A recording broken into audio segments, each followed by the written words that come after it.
Hey, what's happening, everyone? Oh, Jesus Christ, I look like shit. Jesus Christ. Hey, what's happening, everyone? I am your Dragon God of Gaming, D.Dragon, and welcome back. Well, welcome to a video that I thought I was going to post near the end of the year, but I don't have anything else for today, so it's going to be here. Welcome to my top 5 best and worst games of the year. Now, I do a miniature top 3 during the episodes of D.Dragon's Best of Part 1, but I'm going to expand on it here and make a few tweaks. So, yeah, and I will also be giving video evidence for everything else. So, with that being said, let's start. Because I want to end off this video on a positive note. I'm going to start off with my top 5 least favorite. Jesus Christ, my hair does not want to work with me. I need a haircut. Again. Really? Anyway. While I try to control the mane of a dragon, which is almost impossible to do. First off, let's start off with the top 5 worst. Now, these don't necessarily I'm going to call them bad games or bad videos. I still have fun moments in all of them. But there are some that with the bad outweighs the few. So, number 5 and number 4 aren't bad, but, you know, it left some sourness with me. Just a little bit. So, first up, for top 5 worst, number 5 has to be BioShock. Now, BioShock, I loved playing the game. BioShock was incredibly immersive. The gameplay was absolutely fluent. My problem was, it was just a little bit lackluster when it came to, you know, some of the environments, that it just felt like a maze going over and over and over again. I don't know how it's going to be for, you know, BioShock 2 or something like that, but all I know is going through the maze of going through, you know, Rapture, it was pretty good, but it was just, you know, there are some moments that made me feel like it just took me out the gameplay experience. Like, with some of the, you know, mazes that you needed to do on some of the consoles, but you could get upgrades for them and yada yada yada. And I liked some of those experiences, but again, it was just sometimes it felt like it took me out of the gameplay experience too often for little nuanced moments. And it's how do I say this without killing off people that enjoyed BioShock?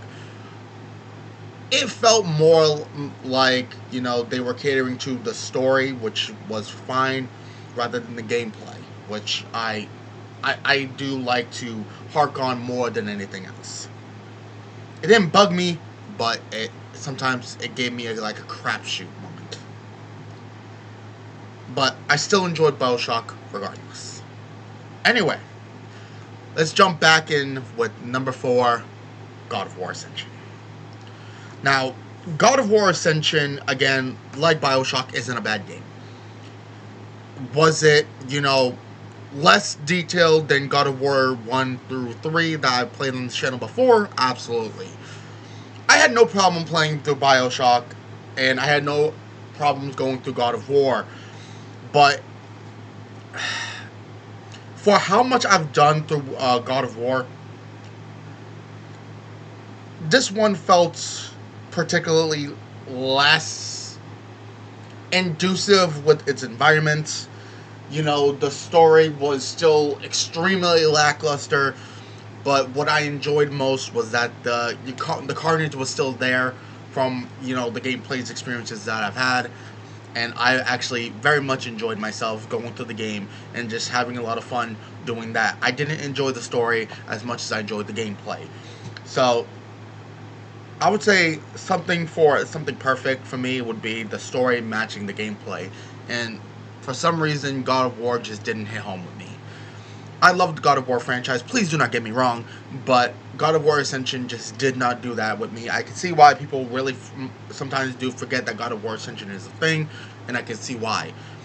You know, the story really wasn't there, and it doesn't have all the creative, level environments that God of Wars 1 through 3 had. Is that a big problem?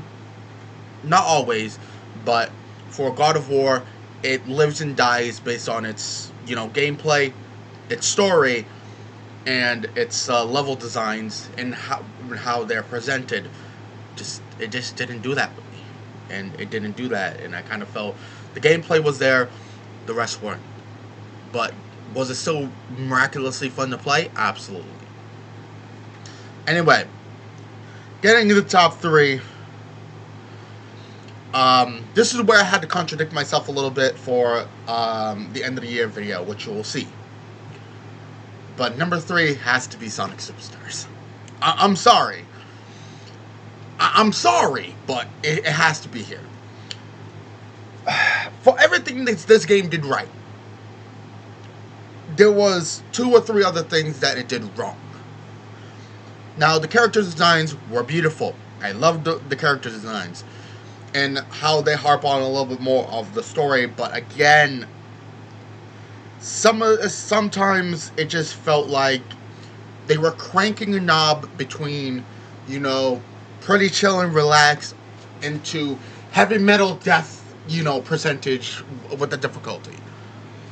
Some of the bosses were unfair to a degree,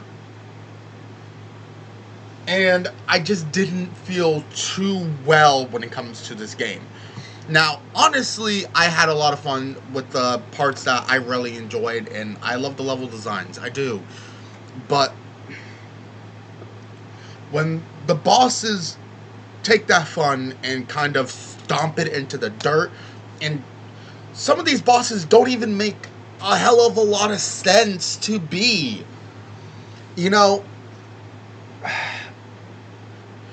For the moments that it did right, there was 100 other things that it did wrong. And yeah, I do agree that some of the gameplay moments were extremely well done. But I cannot, for the life of me, give this a perfect score. And you know what? Maybe that's me just crying wolf. But for all the other Sonic games I've played before, Sonic Superstars kind of took a little bit of the fun out of it for me. So, Sonic Frontiers, I love more than Sonic Superstars. There you go. Which I played earlier this year, which you should check out. Did I? Yeah, I think I did. Anyway. Number 2 for the top 5 worst. I have to give it to Ice Age. Ice Age Scratch Nanny Adventure. Oh my god, what the hell happened here? What the hell did they do to my boy? What I could personally say to this is this. They did not need to do Scrat like this. They did not need to do Scrat like this. This game felt unfucking finished. And that's kind of where my expectations kind of got lowered. What the fuck did they do to this game? I don't understand. I don't know. I don't want to know.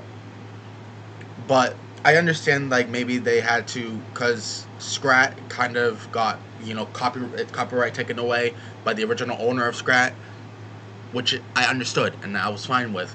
But dear fucking God, what did they do to my boy?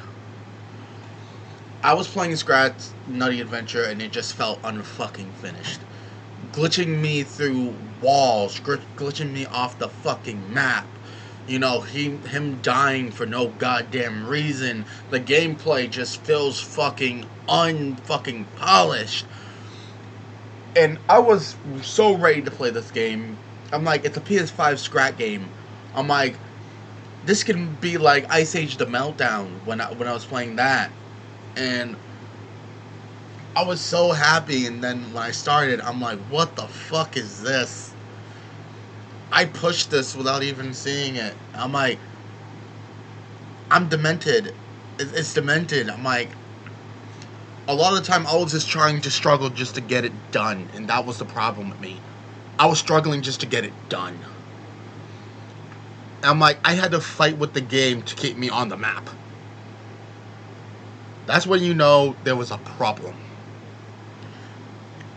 And I wanted it to be good. I wanted it to be good. But it wasn't. It was an unpolished fucking mess. And you can just hear it in my fucking voice when you go through the game again. And I even did a speedrun of it, and yeah, you'll see the speedrun at some point later down the line, but understand that when I can fucking, predict how the game fucking works, I think I did too much. It was that bad. That I can predict the shitty moments. Anyway. Last but not least, my top worst video of this year had to be Spider-Man the game. Oh my god, Spider-Man the game, what happened? First off, let me defend it a little bit. One, it was the first in its series. It was the first mainline Spider-Man game going off of the actual Spider-Man games, or the Spider-Man movies, for PlayStation 2, and you know what? They tried. But it was boring. And even I could say it was boring. For all in cases purposes, Spider-Man 2, immaculate compared to Spider-Man 1. And to be honest, I didn't play all through Spider-Man 1 when I was a kid. And you know what? I played that first level, and you want to know something? It was decent. But the decency gets thrown out the window with like the choppy gameplay, how you move, how you interact with everything else, and sometimes it was struggling for me. And even I got bored out my wits to the point where even I didn't know how everyone was going to feel about the game when I posted it. I wasn't too keen on November's game systems, and that was actually something that I haven't had in my nearly 10 years worth of fucking career on this fucking channel. I have never had a game where I put out and I said, they're gonna hate this. That was a first. That even I hated what I put out. It bugged me. And when you do that to me, at this point, I have to have to hit the reset button and just say fucking. So, in all the cases purposes, now I have to I came up with a different system. I have to look through shit now, basically before I fucking post. And I'm like, I can't even fucking call this good. I nearly canceled this game. Yeah, it was that bad. That I nearly canceled the game before it even came out. I completed the game and I'm just like, I fucking hate this. That's a first. I've never done that on this channel. I physically hated this. That's wild. So, with that, that's why I said top 5 worst. The number 5 and number 4, iffy. They were iffy. Then you got Sonic, where it was just like, it's still fun, but you careened it. You careened my fun a little bit, but it's passable. Ice Age, glitchy moments. Not sure what the fuck they were doing. I'm like, you're diving here, Spider-Man, that even my fun fucking waned. And I'm like, no, I couldn't. If I get to a point that I almost can a fucking series while it's airing, yeah, you ballsed it for that. As I said, I give everyone what they asked for. The game was chosen. I play it. It's just as much fun for me as it is for you guys.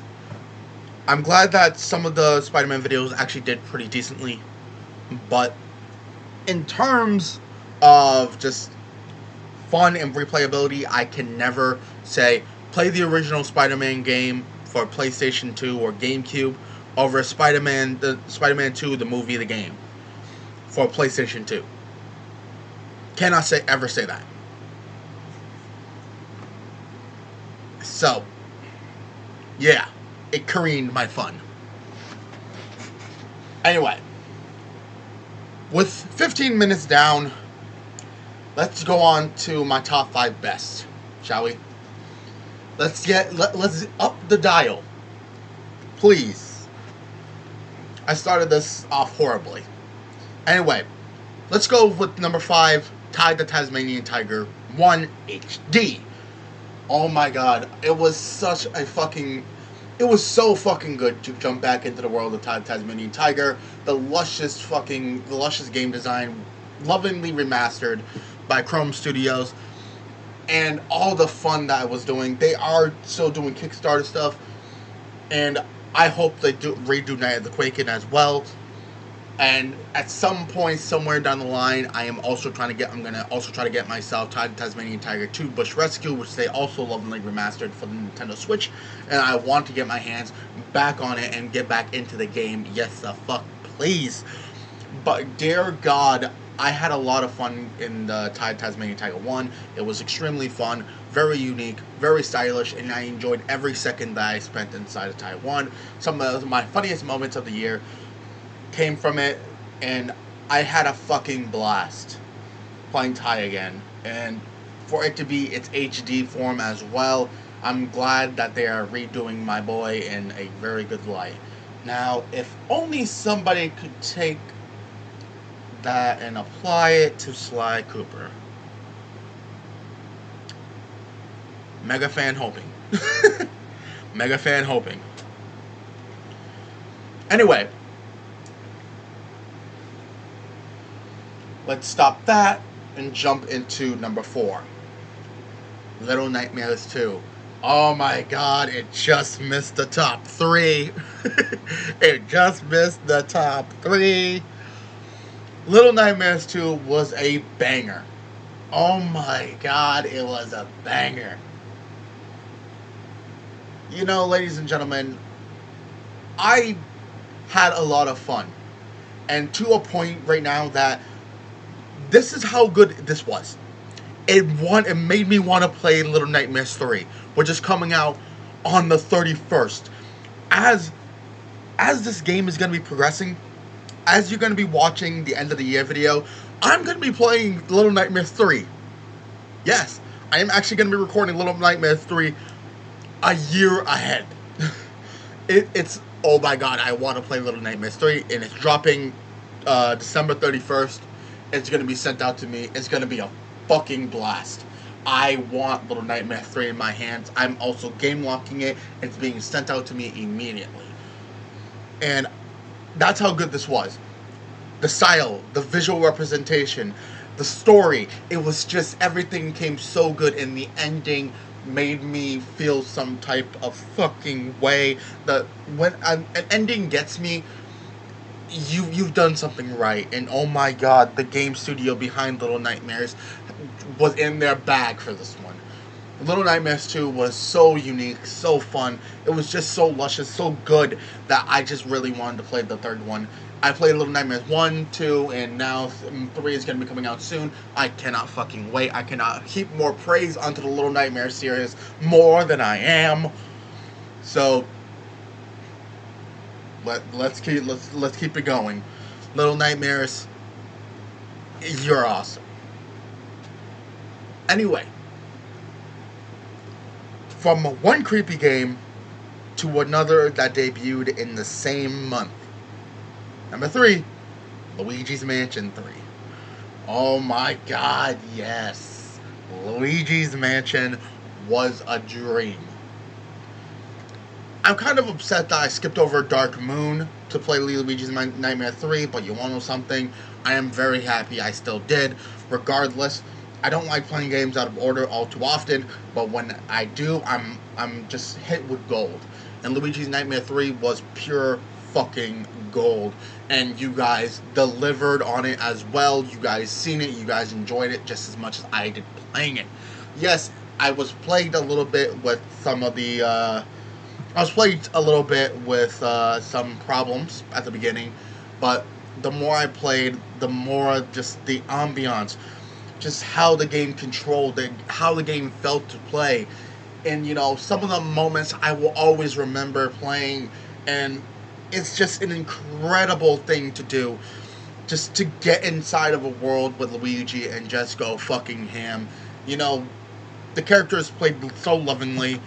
You know, he is just a lovable goofball, and I had as much fun playing Luigi as I've ever had playing Mario. And they definitely should continue on and giving Luigi a little bit of time in the sun. Obviously, as you guys know, Princess Peach is getting her own game very soon, but I'm very hoping that they give Luigi another piece of the spotlight. Every time Luigi has the spotlight, it's just genius. It's genius. Give Luigi more time in the sun, please and thank you. Mario's good. Princess Peach is good.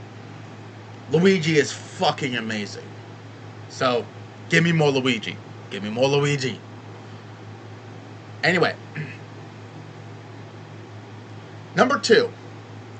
And again, this was extremely close for Luigi's Mansion. Luigi's Mansion nearly hit number 2. But just based on pure hype and what's happening right now, I have to say Pokemon Scarlet, the DLCs. Oh my god, yes. Getting to go through Kitakami and now going through the Indigo Disc as I'm doing. Everything is just so good, and everyone else is just getting into it as much as I am getting into it. Kitakami, my work through Kitakami was extremely memorable. We now have a punching bag in Kieran, a person that went from hate-filled to lovable in an instant in Carmine, and all the new Pokemon friends that I've gotten through. And I even finally got a shiny going through Kitakami, and I got it on camera for the first time, which I actually went through Kitakami and I got a shiny Mudbray, which was absolutely amazing. The game is awesome, the story was awesome, and I hope the Indigo Disc treats me just as well as the Teal Mask did. And I hope so. So ladies and gentlemen, that is just how you do a game justice. Hope you guys enjoyed Pokemon Scarlet as much as I have. And believe me, there's a lot more Pokemon to come in the coming year. But the Indigo Disc and the Teal Mask is probably going to sit with me for a lot longer than more than any other game. Like, my top favorites had to be, you know, my time through Ultra Moon and Pokemon Moon itself. And, of course, Pokemon Scarlet. This year has been wonderful for Pokemon, and I really hope that they continue going as well as they're doing right now. And I can't keep heaping as much praise as I can on to Pokemon Scarlet.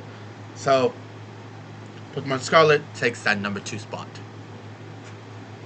Now, my top favorite game of the year. Oh my god, it's A Hat in Time. Come on now. Yes, A Hat in Time. The sleeper hit of 2023. When the game was chosen, I did not have as much thought of the game. I was just like, this is gonna be just like, you know, a one-off game. I wasn't expecting all too much out of it. Then I got to playing it. The characters, memorable. You remember every character. The girl herself, Hat Girl, is just a cutie patootie, and she is incredibly adorable in every instance. She makes everything fun in just the best ways possible. The characters that you interact with are some of the best, including, and not limited to, of course, the guy from, I forgot, the Souls guy that had to come from the the dark town, the dark village. And believe me, he was a sleeper character that everyone enjoyed just as much as I did. The dude stole my soul, and everyone wanted him to keep my goddamn soul. That's how you know that the character was just as good. So Taiwan, amazing. Little Nightmares 2, amazing. Luigi's Mansion, epic. Pokemon Scarlet, just as epic. Hat in Time, perfection. And she's not even done. It's to a point where, yes, I'm going to be playing the platinum the game, just to say I've completed it all. You've done something right when you got me wanting to play more. You've done something good. A Hat in Time has to take this top spot. It was just too perfect not to. And the top 5 were extremely close. I had a lot of hard time debating where to put everything. And Little Nightmares 2 almost came into number 3. Pokemon Scarlet was nearly pushed up just a little bit. Taiwan was indeed close to the end. But Hat in Time was just too perfect of a game not to give that top spot to. I had so much fun playing it. I had a massive fun time watching you guys comment, react to it, and just see it live. It was just so fucking fun. And it was one of the first times to say, like, I think I had a perfect month with it. So, ladies and gentlemen, I had to say, this has been fun. And yes, it's a little weird to say I hated some of my content this year. I didn't do it all too much. But we'll wait. We should have some honorable mentions. Five Nights at Fuckboys, I had to say, was one of the funner ones. What was it? Fucking Ghost of Tsushima was another. Was extremely well written. Gotham Knights were extremely fun. But yeah, in general, I can just say, like, I had a pretty good year. And we're gonna make 2024 just as good. And I hope everyone had as much fun as I did with this. And let me know what you guys' top 5 best were. If you guys want to add some of your worst moments, let me know. I like to always get some constructive criticism and to hear what I can and cannot do to make these videos a little more better. So if you have some for me, by all means, let me know. And I will also try to integrate where I can. I am always learning. I'm not gonna say like I'm best at doing all this, but you want to know something? I learn something new every day. So if you want to give me some constructive criticism, by all means, please do so. So with all that being said, ladies and gentlemen, let me know what you guys' top 5 worst and best down in the comment section below, and let me know what you agree with, what you don't, and let me know, because I love to hear some feedback from you guys. But with all that being said, ladies and gentlemen, thank you guys. Tomorrow we will have Assassin's Creed Mirage, Super Lucky's Tale, and of course, the much beloved Reading Your Comments episode. Can't wait to see what you guys had to comment. Well, I know, I always comment on everything you guys say. So, enjoy. With that being said, peace. Thank you guys. And hope to see you guys in the next one. Till then, peace out, friendos. I'll see you guys in the later episodes. But till then, enjoy Sonic Superstars. Enjoy everything else that's going to be coming so far. I hope everyone enjoys it on the fun. But till then, peace. And thank you guys so much for listening. See you guys next time.